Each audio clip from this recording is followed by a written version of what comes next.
group called the Tattoo and Body Art Society downtown. People weren't really interested in it because Roger was about 30 years ahead of his time. He was also including body painting, piercing, fingernail painting, hair, the whole thing. So Ari and I took the club over. We called it Tattoo Society of New York. And that took us both on a long adventure that lasted many years. Certainly for me, more than 10. It lasted up until now. And some of the things that came out of the Tattoo Society was, out of the 80s, tattooing was illegal since 1961 in New York City. And so it was always underground. So meeting at the Tattoo Society gave a real opportunity for new people interested in finding out about tattooing and that. We took them in. And out of the Tattoo Society became a lot of the people that became legends and greats and professionals in the tattoo world. People like Sean Vasquez. There was a number of people came out of there. Used to come, Paul Booth, a lot of people. And so that carried on. And then by early 90s, Ari and I were the presidents of the Tattoo Society. We ran it.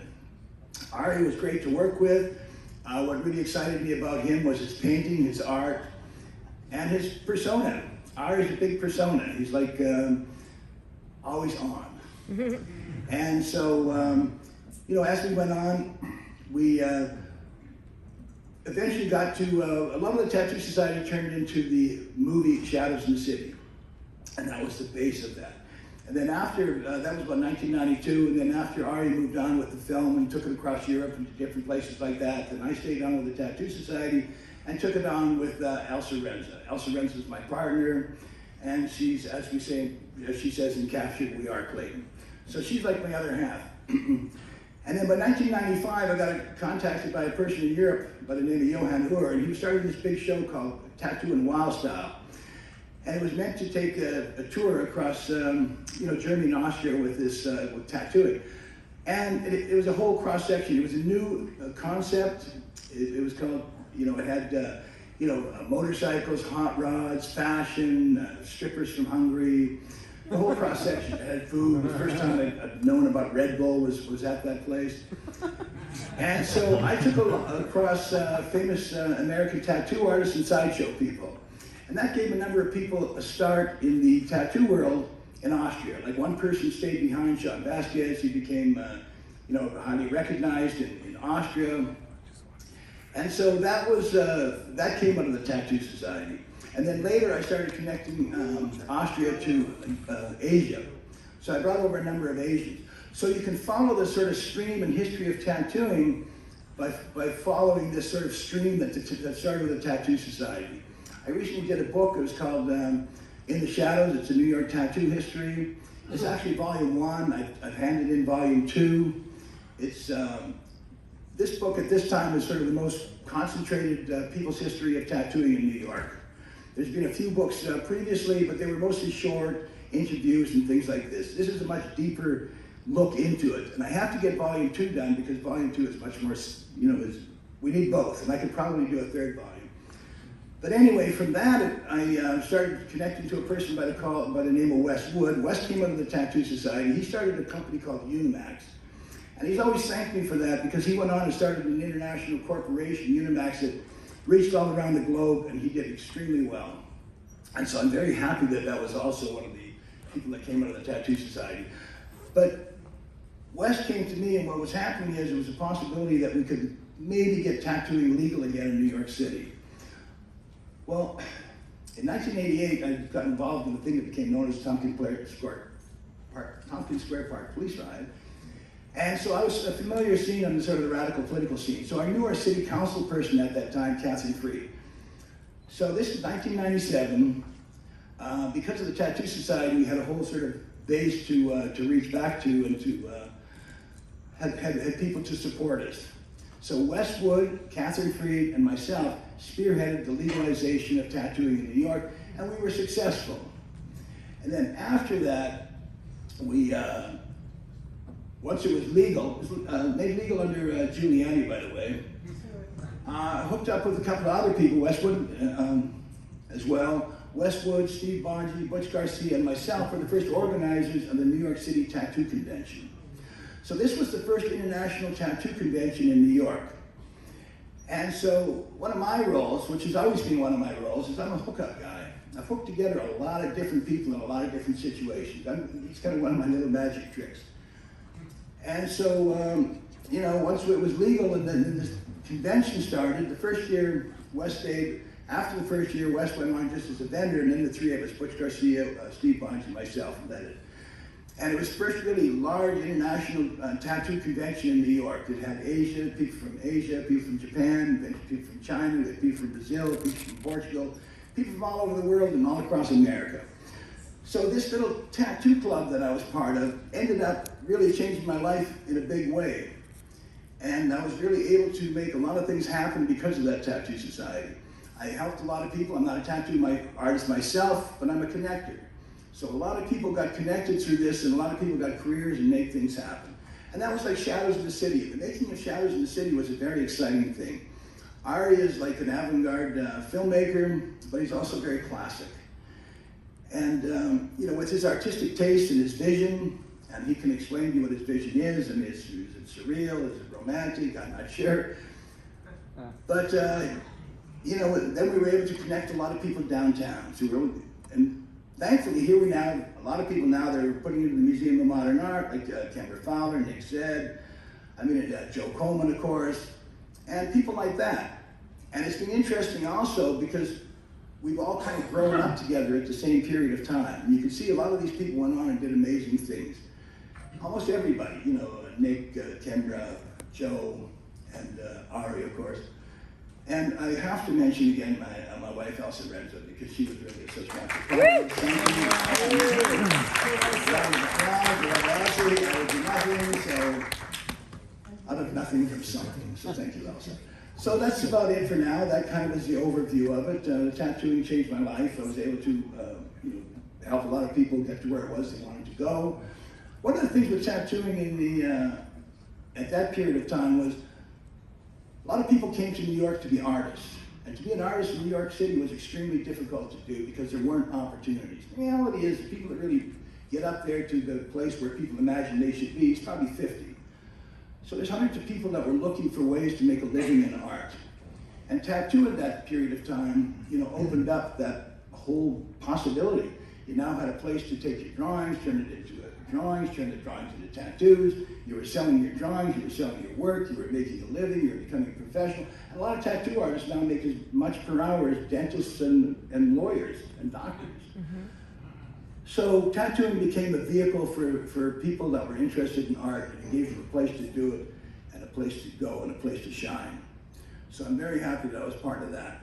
And it's just really stunning to watch, you know, I mean, look at Joe Coleman. I mean, he's the rocket to the moon. I'm really proud of Joe and how well he's done and how much he's accomplished. And it was such a great pleasure to have him in Captured as well, but Shadows in the City. So I guess that's about the long and short of it. If I have a couple more minutes, if somebody wants to find out more about me, there's a movie called Captured. It was done by, directed Ben Solomon, Dan Levin, and edited Jenner First. It's from Blowback Productions. So there it is. Thank you.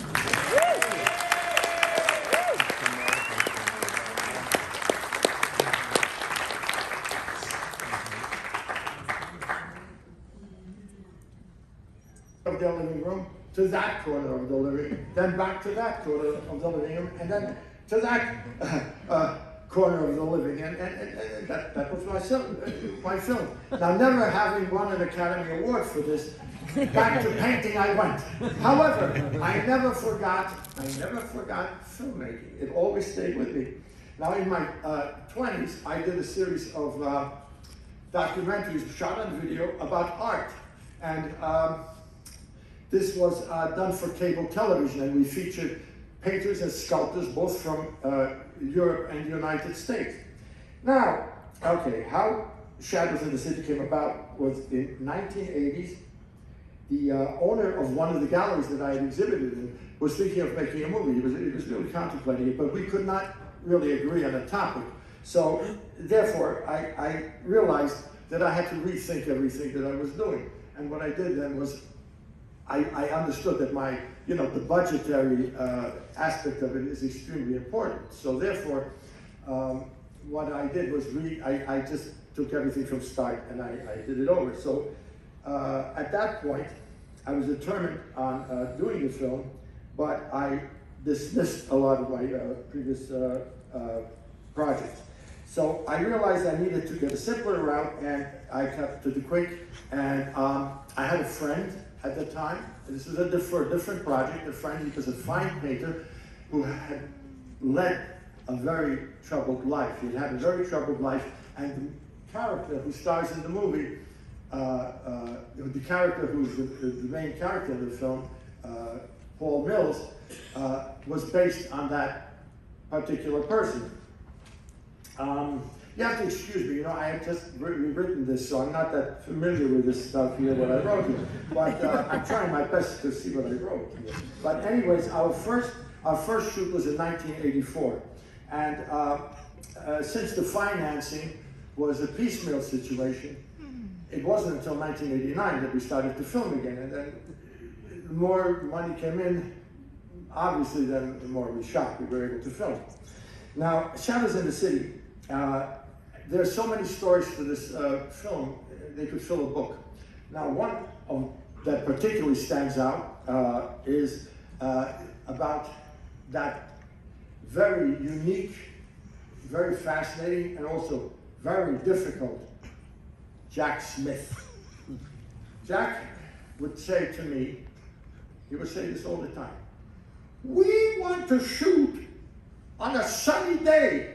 And I replied, "No, we do not want to shoot on a sunny day. What we need is a cloudy day."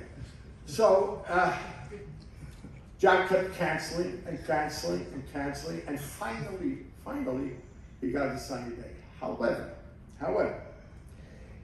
as it turned out, to my, for me especially, as soon as we started shooting, guess what? Clouds came and covered the sun. So I went out. Now, I could never have made this film or any other film if I were not a painter. To me, painting and filmmaking are really two sides of one coin. I made this film basically as a painting that moves, because motion pictures are images that move. And that's really how I made it. It was an extension of my painting. So at that point, the theme of Shadows in the City was essentially my film version of the struggle between the spirits of life and death.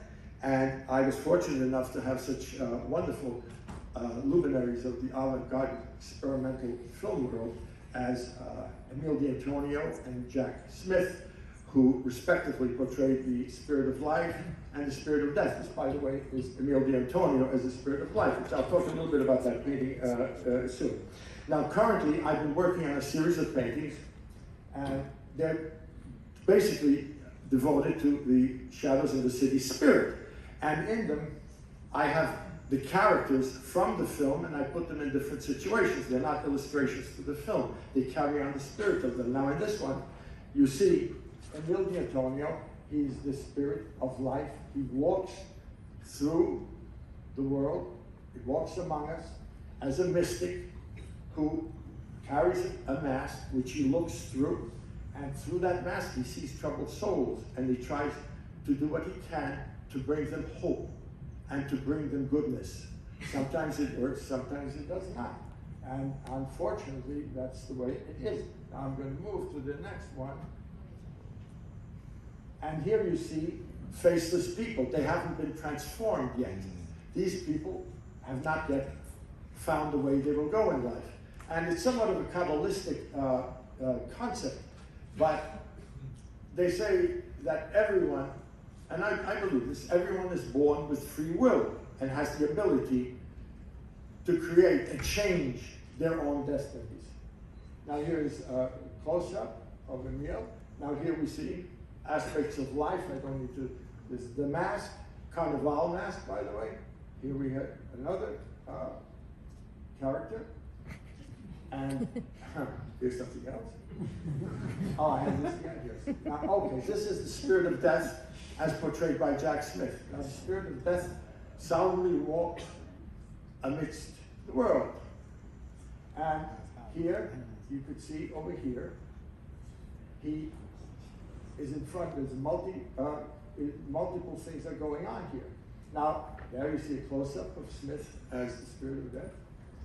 Here now, you see many people will dance, you know, make merry and whatever, and they don't even know with whom they're dancing. Now here, he points to, you see his arm in the other picture, is pointing to the dead and the dying. Now here, he holds three heads that have caused a lot of problems, death and destruction. One is the murderer, the second, the politician, the third, the traitor.